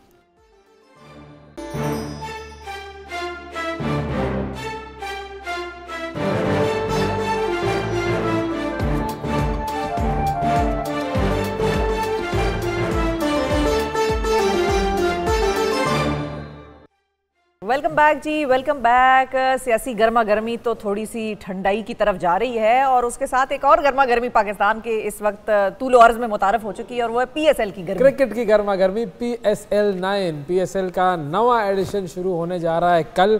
पहला मुकाबला किसका होगा जी? लाहौर का और इस्लामाबाद का। लाहौर कलंदर जो कि 2 मरतबा के फाते हैं जी। ये वो टीम है कि जब PSL शुरू हुआ था तो ये टीम आखिरी नंबर पर आती थी और ये हार ना मानने वालों की टीम है भाई जी। ये बात आप जरूर जहन में रखें कि ये वो टीम है जो हार ना मानने वालों की टीम है और उन्होंने over the period of time ये प्रूव किया कि fight will always make you win. चाहे आखिर में बहुत देर से जीत आए लेकिन वो आएगी जरूर अगर आप लड़ते रहेंगे। और जीत भी ऐसी आई कि मुसलसल 2 सीजन्स PSL के इन्होंने जीते। मुझे प्रोग्राम के शुरू में मैंने कहा था ना कि इंसान नाकामी से कामयाबी की तरफ जा सकता है लेकिन एक्चुअली वैसे पता है यहाँ पर हुआ क्या? की तरफ नहीं जा सकता। लोगों ने इनके मुखालिफिन ने लिया इनको हल्का, उन्होंने इनको किया अंडर एस्टिमेट, आखिर में इन्होंने चुक चुक के मारा उनको। और अब तीसरी मर्तबा भी ये चाहते हैं कि PSL का जो कप है वो उठाएं। हमारे साथ मौजूद हैं जी समीन राना साहब, CEO हैं लाहौर कलंदर के, और जमान खान जो कि बड़े ज़बरदस्त बॉलर हैं। लाहौर कलंदर की जो टीम है उसके एक बड़े अहम रुकन हैं। अस्सलाम वालेकुम आप दोनों को। वालेकुम सलाम। थैंक यू जी, बहुत बहुत शुक्रिया आप लोगों ने वक्त निकाला। आप लोग इस वक्त लाहौर में मौजूद हैं, बबल में हैं और बबल से आप लोगों ने हमें आप बड़े करीब हमारे लेकिन हैं बबल में। तो समीन साहब सबसे पहले मैं आपसे शुरू करूंगा। भाई लाहौर कलंदर 2 मरतबा का फाते, लेकिन लाहौर कलंदर जो है वो इस मरतबा 6 नए खिलाड़ियों के साथ आ रहा है, मैदान में उतरेगा। बहुत बड़ा एक्सपेरिमेंट है वैसे। बिल्कुल, और ये कॉम्बिनेशन जो है वो आप लोगों ने कितना टेस्ट किया हुआ है, कितना आप लोग रेडी हैं, तैयार हैं, पुरअज़्म हैं तीसरी मरतबा ट्रॉफी उठाने के लिए? देखिए बहुत शुक्रिया इनवाइट करने का। सबसे पहले तो इसमें जो मोस्ट इम्पोर्टेंट चीज़ होती है हमारी जो लर्निंग भी है कि जो आपका कोर ग्रुप है वो आपका कितना ज़्यादा सॉलिड है और कितने सालों से आपके साथ खेल रहा है। हमारी हमेशा से कोशिश ये रही है कि हमारा जो कोर ग्रुप है जिसमें फ़खर है, शहीन है, हारिस है, ज़मान है, डेविड वीज़े हैं, ये लोगों का 7, 8, 9 लड़कों का ग्रुप है जो आप अगर देखें तो पिछले 3 सालों से ऑलमोस्ट इकट्ठा चलता आ रहा है। आई थिंक ये एक हमारी स्ट्रेंथ है और इसके साथ साथ ऑब्वियसली आपको यंग ब्लड की भी ज़रूरत होती है, लेकिन हम लकी हैं कि हमें वो ऑप्शंस मिली। जिस तरह साहबजादा फरहान की अगर मैं बात करूं जो पाकिस्तान के पिछले 2-3 सालों के टॉप परफॉर्मर रहे हैं। इसी तरह कुछ नए लड़के मिले जिस तरह जहादात खान है जो कि अभी डोमेस्टिक में भी बहुत अच्छा परफॉर्म करके आए हैं। तो all in all I think जो हमारा कोर ग्रुप है और प्लस जो हमारे यंगस्टर्स हैं हमें उस पर बहुत उम्मीद है कि इंशाल्लाह लाहौर कलंदर इस दफ़ा एक और अच्छा सीजन खेलने जाएगी। तो ये जो 6 लोग आपने मुतारिफ कराए हैं, मतलब टीम में अभी नए लिए हैं, इन पे कितनी बहस मुबाहिसा हुआ? कितने लोग नयों के हक में थे और कितने लोगों ने कहा कि नहीं भाई पुरानी कॉम्बिनेशंस, और मतलब ये एक रिस्क है जाहिर है और रिस्क टेकर्स ही बड़े बड़े मार के मारते हैं, लेकिन इस पे कितनी बहस हुई? देखिए जो लाहौर कलंदर की खूबसूरती है ना कि वो ये है कि हमने अपनी मैनेजमेंट को बहुत सिंप्लीफाई कर दिया हुआ है। Over the period of time हमारी लर्निंग ये रही है कि आप वो कहते हैं ना टू मैनी कुक्स जो है वो स्पॉइल द ब्रेड। उसमें बाज़ दफ़ा क्या होता है कि आप ज़रूरत से ज़्यादा एनालाइज करते हैं ना जब चीज़ों को, तो आपकी एक तो डिसीजन मेकिंग स्लो हो जाती है, दूसरी गलत हो जाती है। तो हमारा एक कोर ग्रुप है जिसके अंदर आकिब भाई हैं, मैं हूँ, शाहीन है, हमारे एनालिस्ट हैं, ये 4-5 लोग हैं जो इस चीज़ को फाइनलाइज करते हैं। हमारे यहाँ ज़्यादा क्या कहते हैं वो लेयर्स ऑफ अप्रूवल प्रोसेस नहीं है। It's a very small straight line organisation जिसकी वजह से हमें डिसीजन मेकिंग में एक तो रोबस्टनेस मिलती है बल्कि आसानी भी होती है और अल्लाह ताला ने अभी तक सक्सेस भी दी है। चलें जी जमान खान साहब की तरफ आते हैं। जमान भाई जोड़े तगड़ा है, राजी है, संगा है? अल्हम्दुलिल्लाह रेडी है? आखिरी ओवर कराने के लिए रेडी है जी? इंशाल्लाह भाई आखिरी ओवर कराने में भी कमाल हासिल है जमान भाई को, प्रेशर में आखिरी ओवर कराना और फिर उसमें विकेटें भी निकालना और रन्स भी रोकना। लेकिन जमान भाई अपनी इस जर्नी का आगाज जरा बताएं लोगों को, जरा उनको समझाएं वो कहानी कि आगाज जो है वो मुश्किलों से तो होता है लेकिन फिर कामयाबियां अल्लाह अता करता है। जी बहुत शुक्रिया। आगाज तो काफ़ी मुश्किल था क्योंकि जब मैं टेप बॉल खेलता था तो काफ़ी मुश्किलात का सामना करना पड़ा। घर से सपोर्ट नहीं थी। वैसे तो टेप बॉल से खेलता था, वहाँ पे ट्रायल हुए, वहाँ पे सिलेक्ट हुआ, अंडर 16 के ट्रायल दिए, तो वहाँ से मेरी जर्नी स्टार्ट हुई अल्हम्दुलिल्लाह। और काफ़ी मुश्किल काम था तो आज अल्हम्दुलिल्लाह इस मुकाम पे पड़ा। तो ये इतना शौक था आपको कि आप जब बीमार भी होते थे तो भी मदरसे से छुट्टी कर लेते थे, लेकिन क्रिकेट से छुट्टी नहीं करते थे? नहीं, जब मैंने छुट्टी ली बीमारी की तो वहां पे मैं खेल रहा था। जब छुट्टी हुई उस्तादों ने देखा, उन्होंने काफी गुस्सा किया कि ज़मान तुम तो कह रहे थे मैं बीमार हूँ, तो डांट भी पड़ी थी रात को। तो यही काफी शौक था, अल्हम्दुलिल्लाह शौक पूरा हुआ है माशाल्लाह। तो ये अब आपका वो कुरान सीखने वाला जो सिलसिला है वो कहाँ तक पहुँचा, ये भी हमारे नाजरीन को बताएं और थोड़ा सा इंस्पायर करें। असल में मैं 7 स्कूल भी पढ़ रहा था, इसलिए थोड़ा मुश्किल था। मैंने 17 स्पारे किए थे, जो अभी अल्हम्दुलिल्लाह साथ कर रहा हूँ माशाल्लाह। ऐसा कुरान ऐसी किताब है, मसलन आपको सबकी मंजिल हर चीज़ करनी पड़ती है, फिर आपको आगे बढ़ना पड़ता है। तो ये कि अल्हम्दुलिल्लाह जो सीखा है वही सीख रहा हूँ और पढ़ भी रहा हूँ। अच्छा, इस चीज़ का क्रिकेट में फ़ायदा होता है? जब आप कुरान से जुड़े हुए होते हैं, दीन से जुड़े हुए होते हैं, इसका क्रिकेट में कितना फ़ायदा होता है? देखिए, इस्लाम एक बड़ी चीज़ है, इस पे अमल, जैसे हम नमाज पढ़ते हैं 5 वक्त, कामयाबी अल्लाह ताला फिर देता है। यही हर चीज़ में, जैसे हम नमाज पढ़ते हैं, कुरान पाक पढ़ते हैं, इससे हमें वो जो इंसान के अंदर जज्बा होता है वो डबल हो जाता है। तो इस चीज़, क्योंकि आखिरत के लिए भी करना चाहिए इंसान को, वो चीज़ें भी साथ रखते हैं, क्योंकि अगर ये चीज़ें ना हो तो इसकी ज़रूरत ही नहीं है क्रिकेट की। अगर क्रिकेट के साथ ये चलती रहेंगी आगे के लिए फायदा होगा। हाँ, तो ज़मान ये बताएं, कभी मायूसी हुई है? कभी ऐसा लगा हो कि मैं क्रिकेटर नहीं बन सकूंगा, या जब बन गए तो ऐसा लगा हो कि मैं अच्छा खिलाड़ी नहीं बन सकूंगा, या हार जाऊंगा, या मतलब शायद टीम में ना आ सकूं, या उस तरह से मेरी पजीराई ना हो, मुल्क के लिए मैं कुछ कर ना सकूं, इस किस्म के खौफ खदशात आते थे जहन में? नहीं, जिंदगी में नहीं सोचा था। जब मदरसे में पढ़ता था वहाँ पे तो कभी मैंने सोचा नहीं था। मैंने सोचा था हाफिज़ कुरान बनूंगा, मगर काफ़ी मुश्किलात थी। घर के भी हालात ऐसे थे ना, जिसकी वजह से मुझे सारा कुछ मैनेज करना पड़ा। तो बाकी ये था कि जब मैं अंडर 19 एवरेज हुआ तो वहाँ से मुझे लगा कि यार आगे खेलना बहुत मुश्किल हो जाएगा। फिर भाई ने सपोर्ट किया, उसने कहा कि ज़मान तुम मेहनत करो, इंशाल्लाह मैं तुम्हारे साथ हूँ, सपोर्ट करूँगा।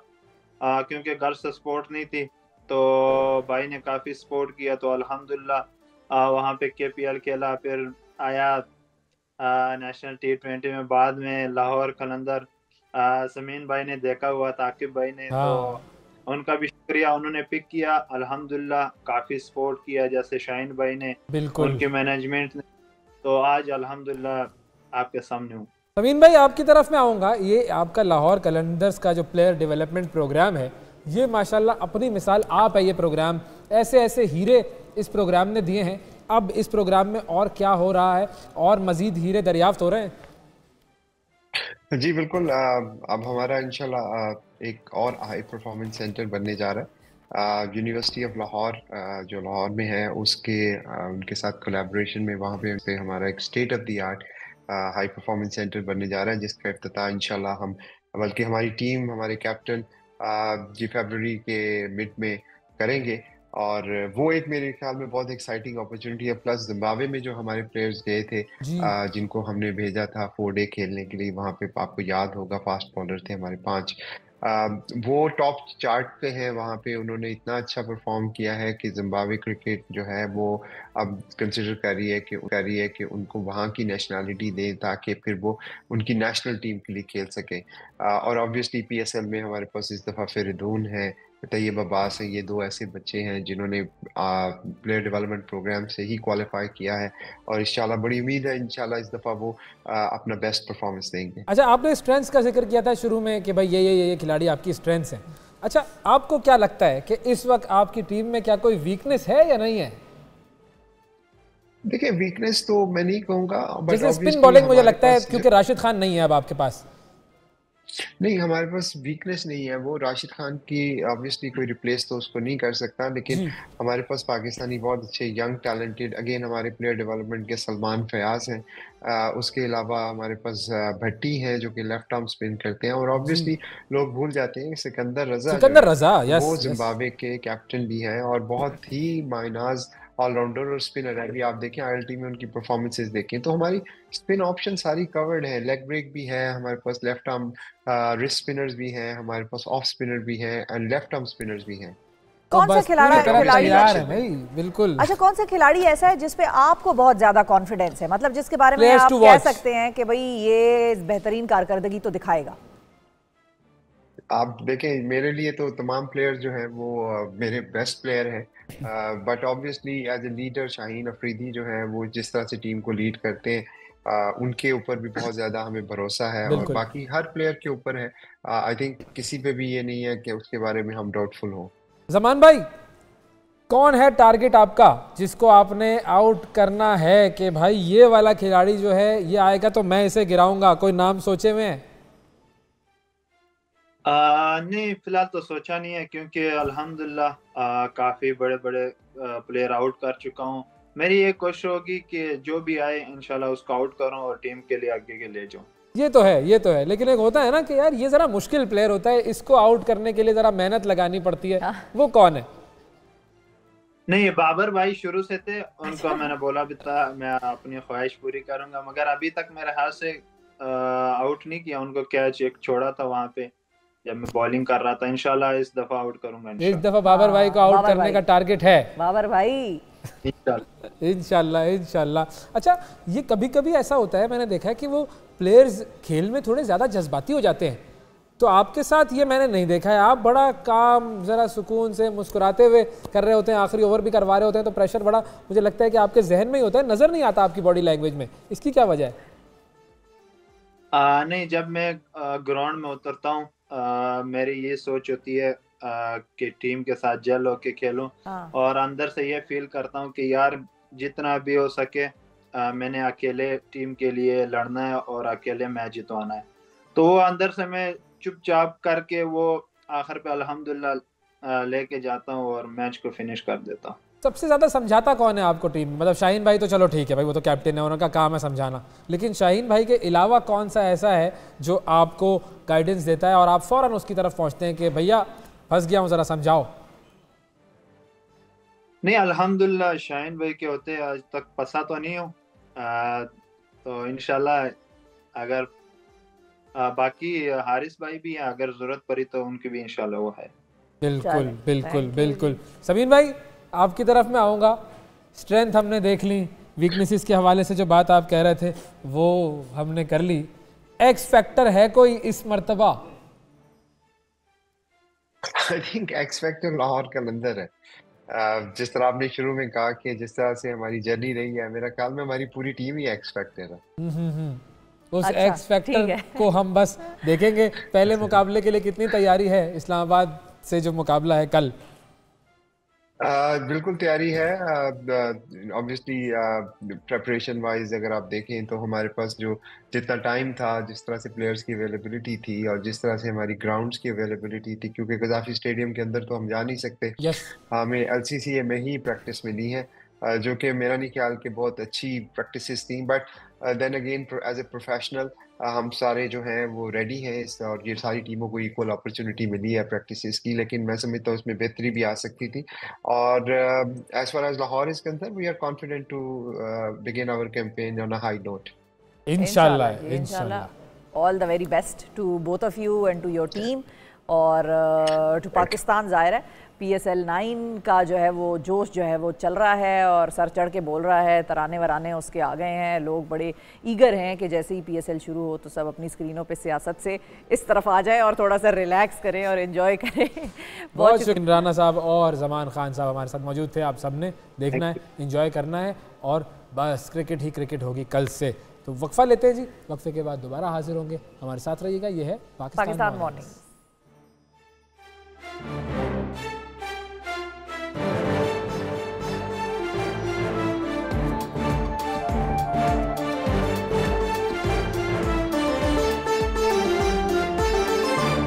वेलकम बैक जी, वेलकम बैक अवैस। कैसे हैं हम? ठीक ठाक हैं? मैं बिल्कुल ठीक ठाक हूँ, जबरदस्त। आज ये खत वत कहाँ से बनवाई है? बड़ी कुछ डिफरेंट है, ये यूजुअल तो नहीं है जहाँ से आप? ये मैंने बड़ी खास जगह से, बहुत बड़ा एक सैलून था, बहुत बड़ा जो है वो एक जगह थी, वहाँ पर मैं हो भाई बहुत पैसे दे के मैंने ये काम करवाया है। देखें, अच्छा लग रहा है, ठीक लग रहा है, मतलब हाँ ठीक है, डिफरेंट है, अच्छा लग रहा है। जिस तरह से आप करते हैं उससे कर दे, तारीफ कर दे, कोई मसला नहीं। तारीफ, अच्छा तारीफ करने का बिल नहीं आता, ये मैं आपको बता दूं। अच्छा, टैक्स सही बता रहा हूँ, कोई टैक्स नहीं, कर दे। नहीं, अच्छा लग रहा है, अच्छा तो लग रहा है। अब मैं आपको बताता हूँ ये कहाँ से करवाया है, दिखाता हूँ आपको।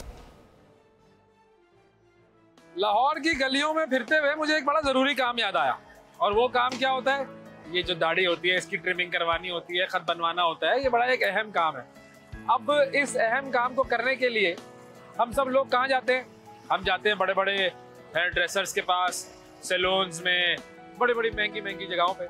लेकिन अक्सर औकात आपको सड़क के किनारे मोहल्लों में एक कुर्सी नज़र आती है, और उस कुर्सी के आगे एक शीशा लगा हुआ होता है, कुछ सामान पड़ा हुआ होता है, और एक शख्स होता है जो कि मुख्तलिफ लोगों की हजामत बना रहा होता है, बाल काट रहा होता है, ख़त बनवा रहा होता है। तो मैंने सोचा कि यार आज ये एक्सप्लोर किया जाए और उन लोगों से मुलाकात की जाए जो मेहनत कश लोग हैं और सड़क के किनारे बैठे हुए होते हैं और छोटा सा काम कर रहे होते हैं और मेहनत मजदूरी कर रहे होते हैं। तो ख़त बनवाने का काम उन लोगों से करवाऊंगा। आज मैं तजर्बा लेता हूँ, देखता हूँ कि कैसा होता है। अच्छा, एक इम्पॉर्टेंट चीज़ ज़ाहिर है, मामला हाइजेनिक है, कट भी लग सकता है, तो इसीलिए जब भी आप कोई भी अपना हेयर ड्रेसिंग का या खत वगैरह का काम करना शुरू करें तो अपना डिस्पोजेबल रेजर ले जाएं और उससे ये काम करवाएं। तो मैंने भी ये ले लिए डिस्पोजेबल रेजर, इनसे काम करवाएंगे।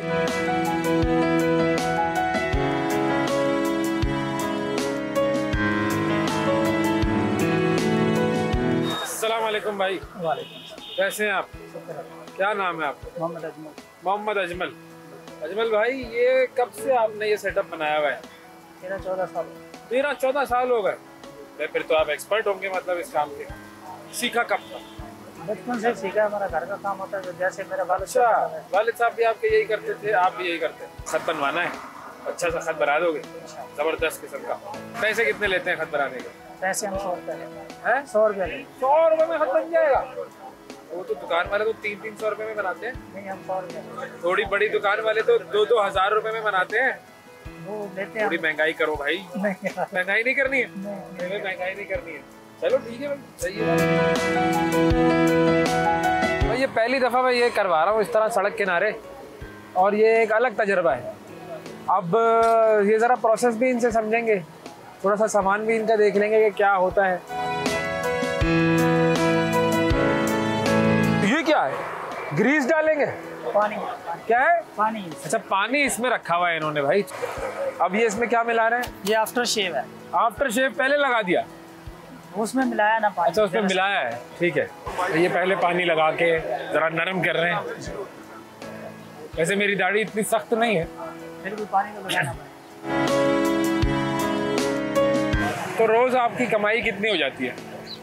रोज कमाई यार मुख्तलिफ है, कभी 1000, कभी 1200। ये हमारा रेजर उन्होंने खोल लिया। शेविंग क्रीम कौन सी लगाएंगे? हम जेल लगाएंगे। आप जेल लगाते हैं?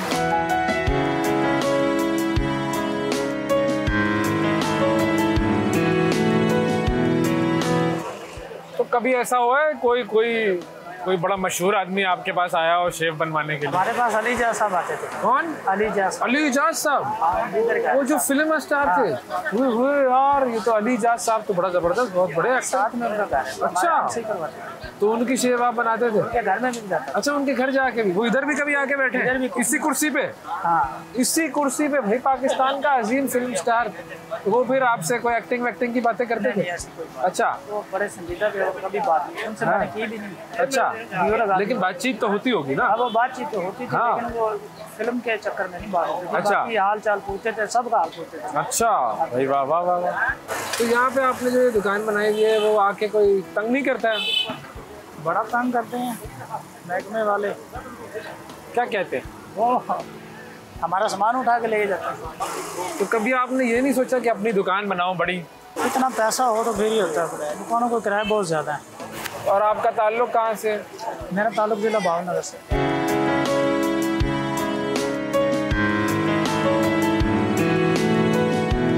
बच्चे कितने हैं आपके? 4 बच्चे हैं? तो कैसे गुजारा होता है? वह गुजारा ही है। आजकल तो महंगाई बहुत है। महंगाई का, इसलिए तो मैं कह रहा था थोड़ी महंगाई करो भाई। नहीं, महंगाई नहीं कर सकते। इधर जो हमारे पास आते हैं वो भी हमारे जैसे। महंगाई हुक्मरान कर रहे हैं, वो ठीक है, वो कर सकते हैं, उनको कुछ कह भी तो नहीं सकते। तो उनको कुछ नहीं कह उनको सकते। कुछ कह नहीं सकते।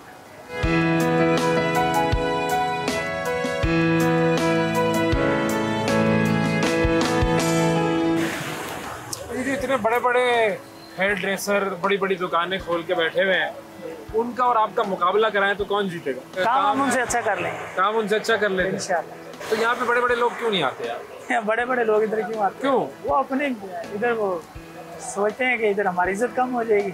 हाँ।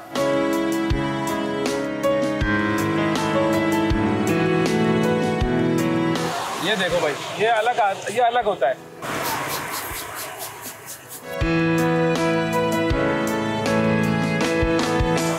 तो जब आप छोटे थे तो आप क्या बनना चाहते थे? मैं तो पढ़ना चाहता था, लेकिन उस दौर में इतने पैसे नहीं थे हमारे के पास, तो हमें पढ़ा लेते। और पढ़ के क्या बनना चाहते थे, क्या काम करना चाहते थे? पढ़ के तो जहन में था ये डॉक्टर ही बनेंगे अब। हाँ, अब बालों के डॉक्टर बन गया। बालों के डॉक्टर बन गए। तो कभी अफसोस होता है कि नहीं पढ़ सका मैं? अफसोस तो होता है, लेकिन अपने बच्चों को पढ़ा रहे हैं आप? हाँ, बच्चों को पढ़ा रहा हूँ मैं। क्रीम लगाऊं? क्रीम कौन सी लगाते हैं? क्रीम तिब्बत क्रीम भी लगती है भाई। तिब्बत क्रीम लगाने से क्या होगा? रंग गोरा हो जाएगा। रंग गोरा हो जाएगा भाई। सुबह को प्रोग्राम में बुलाओ इनको, मेरा गोरा रंग करके मुझे मेकअप करवाएं और फिर प्रोग्राम में जाऊंगा।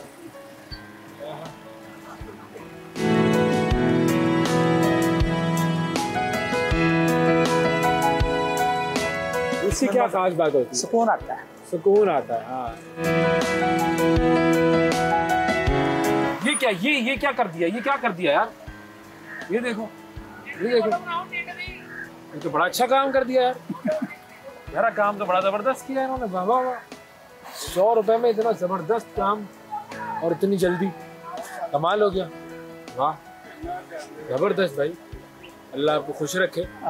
और किसी दिन आपके पास इतनी बड़ी दुकान हो, हजारों कस्टमर हो आपके पास, फिर मैं आऊँ तो याद रखना मुझे, भूल ना जाना। शुक्रिया। क्या बात है, देखा जबरदस्त, कितनी बड़ी जगह, कितनी बड़ी दुकान, कितना बड़ा सेटअप। बिल्कुल, लेकिन 4 बच्चों को पढ़ा रहा है। दिन में एक क्लाइंट से 100 रुपए लेता है। हाँ। और अंदाजा लगाएं 10, 12, 15 अगर देख लेगा, कर देगा उनके लिए काम, तो 1500 रुपए हो जाएंगे। और महंगाई का आलम आप चेक करें। लेकिन बुनियादी चीज़ क्या है इस चीज़ में कि औलाद को पढ़ाना है। बुनियादी चीज़ क्या है कि हमारे यहाँ पर बहुत सारे लोग हमें मिलते हैं जो मदद मांग रहे होते हैं, पैसे मांग रहे होते हैं। उन लोगों से करोड़ दर्जे बेहतर है जो हक हलाल की मेहनत कर रहा है, कमाई कर रहा है और अपने बच्चों को पाल रहा है। अब जाहिर है उसका विजन अलग होना चाहिए, उसको चाहिए हम किसी तरीके से उसको फैसिलिटेट करें कि वो कुछ बड़ा कर पाए, एक बड़ी दुकान हो उसके पास, क्योंकि स्किल है बिल्कुल। तो लोगों को हमें ज़रा समझना भी चाहिए, कभी कभी उनके पास बैठना चाहिए। उसने एक बात भी की, मैंने पूछा यहाँ पर तो बड़े बड़े लोग जो हैं वो यहाँ पर क्यों नहीं आते? कहते हैं वो समझते हैं हमारी बेइज्जती हो जाएगी जब इस जगह पर हम बैठेंगे। तो वो जाते हैं फिर बड़े बड़े सैलून्स में, बड़े बड़े जगहों पर, तो वहाँ पर उनका एक अलग स्टेटस होता है। तो बहरहाल इन लोगों से मिलिए, इनसे बातें कीजिए, इनकी ज़िंदगी को जानिए, ताकि आपको पता चले कि आपकी ज़िंदगी में क्या हो रहा है और इनकी ज़िंदगी में क्या फ़र्क है। और कोई ऐसा शख्स जिसके पास ये हुनर है लेकिन वो नौकरी ढूंढ रहा है या काम नहीं मिल रहा, वो ये काम भी शुरू कर सकता है फिलहाल। तो ये भी आइडिया है, शुरू करो भाई। बिल्कुल आइडिया है ये भी। आज आपके लिए दिमाग की बत्ती जलाएं और सोचें ज़िंदगी के बारे में, और अगर कोई स्किल सीखना चाहते हैं ये भी सीख सकते हैं। बिल्कुल। अच्छा जी, अब ज़रा बात करते हैं, ज़िंदगी में एक मसला है, वक्त बड़ी तेज़ी से गुजर रहा है। वक्त तेज़ी से गुजर रहा है और वक्त गुजर जाता है पता भी नहीं चलता। लेकिन मुझे मुनीर न्याजी साहब ने कहा था ना कि हमेशा देर कर देता हूँ, तो हम बहैसियत कौम देर कर देते हैं, हमेशा देर कर देते हैं। हम हमेशा जल्दी में होते हैं, वक्त हमारे पास होता नहीं है, और हम हर मर्तबा कहीं पर भी हमें पहुंचना हो हमेशा हम लेट पहुंचते हैं, कोई चीज़ हम वक्त पर कर नहीं सकते। ये हमारे यहाँ ये नॉर्मल है, ये नॉर्मल है। लेकिन जब आप किसी बाहर की दुनिया के बंदे से मिलते हैं, किसी बाहर की कॉन्फ्रेंस मीटिंग में जाते हैं और वहाँ अगर आप लेट हो जाएं तो वहाँ जो आपको नजरें आपकी तरफ मुड़ती हैं, आपको ऐसा लगता है कि आपके पास जिंदगी में जवाब खत्म हो गए, कोई सवाल बाकी नहीं रहा, कोई जवाब बाकी नहीं रहा। वो ऐसे आपको देखते हैं और उनको ये समझ में नहीं आता कि यार लेट भी कोई होता है। तो ये लेट होते हैं, ये क्यों हम लेट होते हैं और इस लेट होने से बचने का तरीका क्या है? टाइम मैनेजमेंट हमने सीखनी है और अपनी ज़िंदगी को बेहतर बनाना है। सुलेमान अहमद साहब हमारे साथ मौजूद हैं, ट्रेनर हैं, पाकिस्तान में और पाकिस्तान से बाहर टाइम मैनेजमेंट की, विजन की ट्रेनिंग्स करवाते हैं। इनसे हमने दरख्वास्त की कि प्लीज़ सर आइए कुछ सिखाइए। अस्सलाम वालेकुम। वालेकुम अस्सलाम। कैसे हैं सुलेमान भाई? ठीक ठाक हैं आप? बहुत शुक्रिया। सबसे पहले तो ये बताएं कि वक्त की अहमियत को समझना, ये काम कैसे करें हम?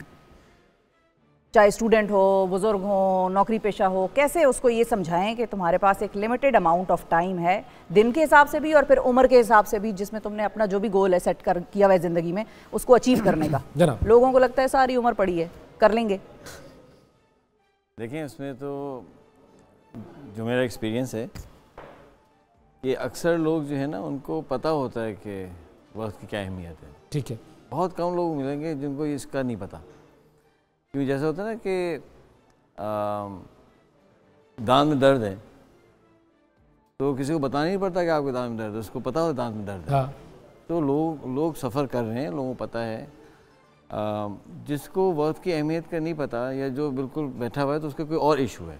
डिप्रेशन है, हाँ डिप्रेशन है, कंफ्यूज्ड है, ज़िंदगी में बेजार है, नाराज़ है, कुछ मसला अलग है उसका, तो उसका मसला अलग है। उसको टाइम मैनेजमेंट नहीं सिखा सकते आप, उसको कुछ और सिखाने की ज़रूरत है। लेकिन जिन लोगों को तकलीफ़ है उनको पता है कि मसला है, लेकिन उनको ये समझ नहीं आ रहा होता कि इसको मैनेज कैसे करना है। That is the issue. अहमियत का तो सबको पता है, दर्द हो रहा है सबको। तो अब मैनेज करना टाइम को, उसको स्टार्ट कैसे करें और कैसे टाइम को मैनेज किया जाए, ये फॉर्मूला अगर आप हमें कुछ बता सकें, कुछ टिप्स दे सकें। चंद टिप्स। पहली चीज़ ये है कि टाइम मैनेजमेंट की डेफिनेशन क्या है ना, मतलब क्या मतलब है टाइम मैनेजमेंट का। तो टाइम मैनेजमेंट का मतलब सिंपल ये है कि भाई जो भी आपके अहदाफ हैं, जो गोल्स हैं, आप वक्त को इस तरह से इस्तेमाल करें कि आप कम से कम वक्त में ज़्यादा अपने अहदाफ हासिल कर लें। बेसिकली टाइम मैनेजमेंट सिंपल से रूल है, कम से कम वक्त में ज़्यादा से ज़्यादा टारगेट्स हासिल करना। This is time management. तो जो पहला इशू ये है कि लोगों को पता तो होता है कि उन्हें क्या करना है, लेकिन उनके जो अहदाफ गोल्स हैं बहुत क्लियर नहीं होते।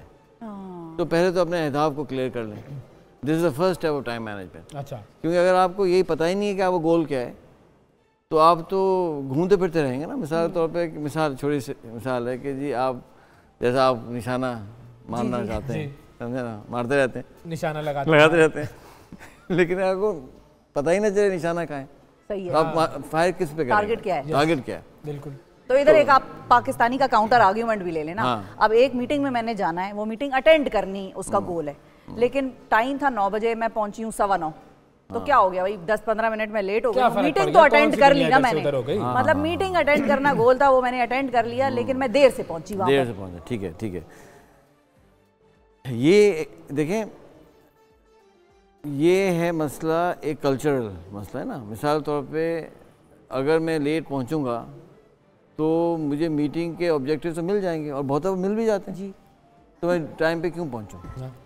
मिसाल तौर पे अगर मैं लेट पहुंचूंगा तो खाना तो मिल जाएगा, हाँ, ऐसा ही है, दावत का, तो मैं जल्दी क्यों पहुंचूं। तो ये एक कल्चरल इशू आया ना कि भाई हम लेट पहुंचने को गलत नहीं समझते। जिन कल्चर्स में आज लेट पहुंचने को आर्ट समझ आता है, तो वहाँ भले खाना मिले या ना मिले, लोग टाइम पे पहुंचते हैं, है ना। तो ना एक दफ़ा दुबई में कहानी सुना सकता हूँ। बिल्कुल बिल्कुल। तो वहाँ जो है एक मीटिंग थी, मीटिंग के बाद जो है जो उसमें पार्टिसिपेंट्स थे उसमें एक जर्मन लड़की थी। अच्छा। हाँ।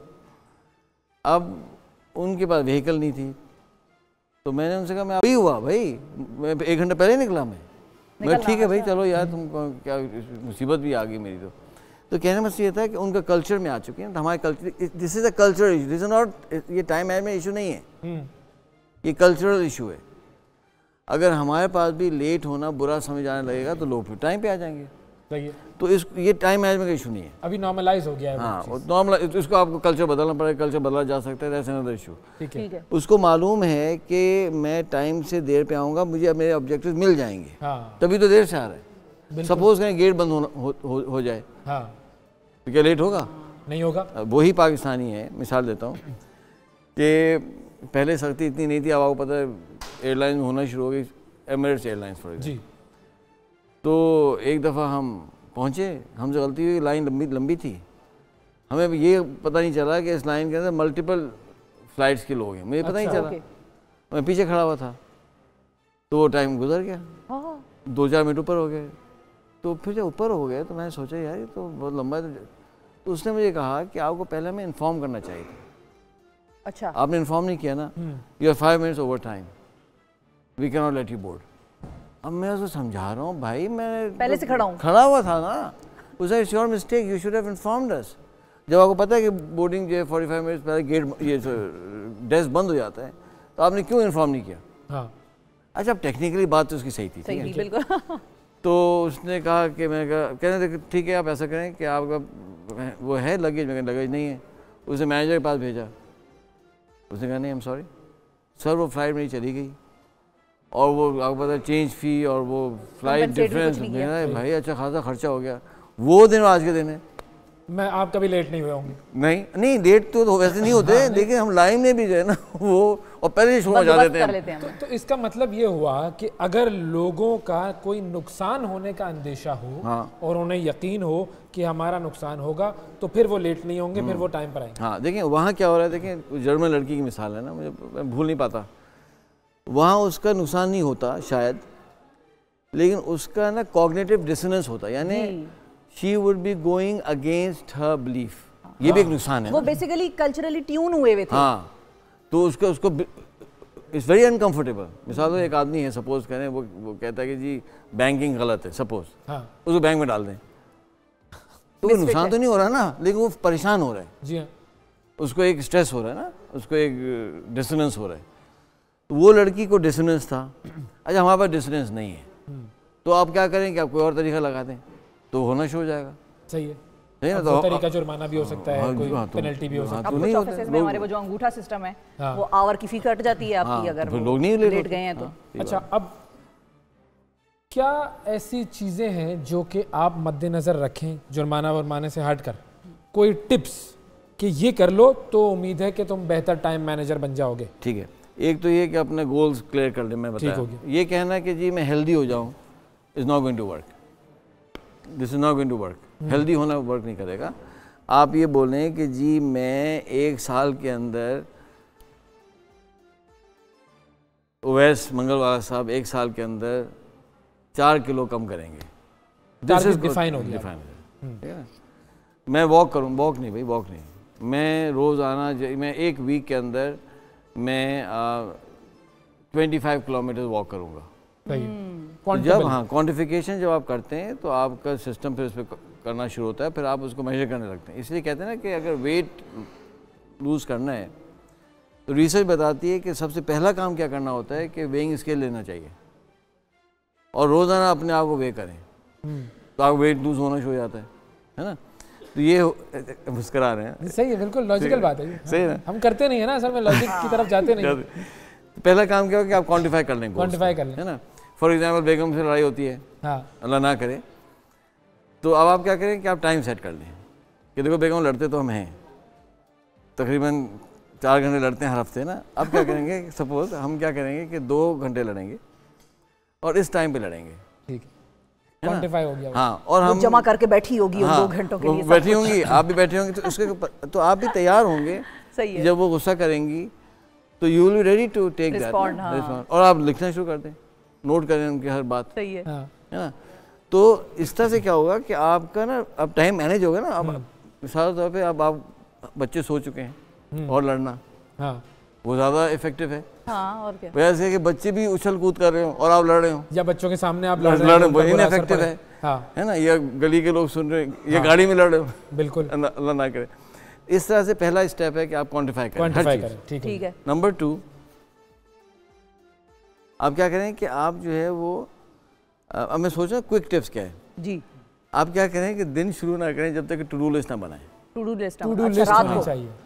अब रात को बना लें, फजर से पहले बना लें, टू डू लिस्ट बना लें बस, या जो काम आपने करने हैं लिख लें, जस्ट राइट इट डाउन। सही है। हाँ, और फिर उसे सामने रख के करना शुरू करते हैं, आपका बहुत बड़ा मसला हल हो जाएगा। लेकिन रात को जब हम सोते हैं ना तो अलार्म लगाते हैं 7:15 बजे का, उसको जब वो सुबह 7:15 बजे बजता है तो वो स्नूज का ऑप्शन होता है, हम स्नूज पे स्नूज उसको किए जाते हैं। स्नूज से कैसे जान छुड़ाएं, क्योंकि वो होता 5 मिनट का स्नूज है, लेकिन आपका पूरा दिन आगे अच्छा खासा डिले हो जाता है।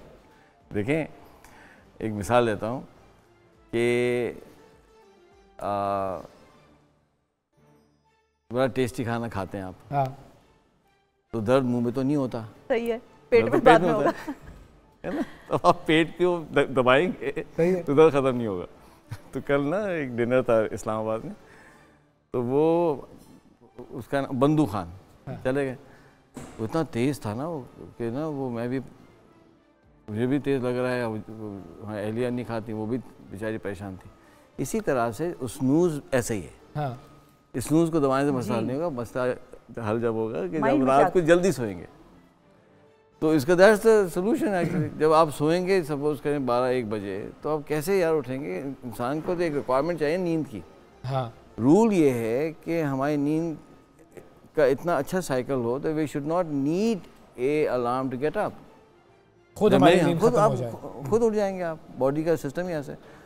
तो ये इसका सवाल जवाब ही है। तो अब टू डू लिस्ट जो है वो आपका टू डू लिस्ट आपने बना ली कि भाई रोजाना सुबह उठकर आपने बनाना है एक कि भाई क्या करना दिन में, कि आज के दिन के मेरे टारगेट्स क्या क्या। अब होगा क्या, जब आप बैठेंगे what does the two do list do, वो ये करती है कि वो आपको फोर्स कर देती है कि आप प्लान करें।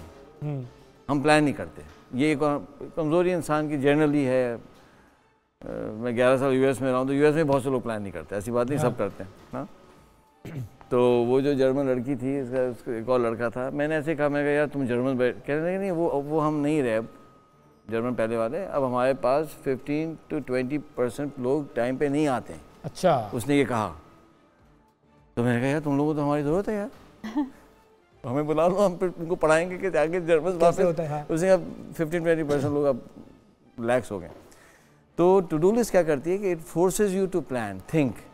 जब आप सोचेंगे यार मुझे ना क्या जाना है, बच्चे की फ़ीस देने जाना है स्कूल और टीचर से बात भी करनी है, तो फिर आपको ख्याल आएगा कि यार वो स्कूल के करीब तो साहिबा रहती हैं, तो उनको भी कोई फूल दे आऊँ।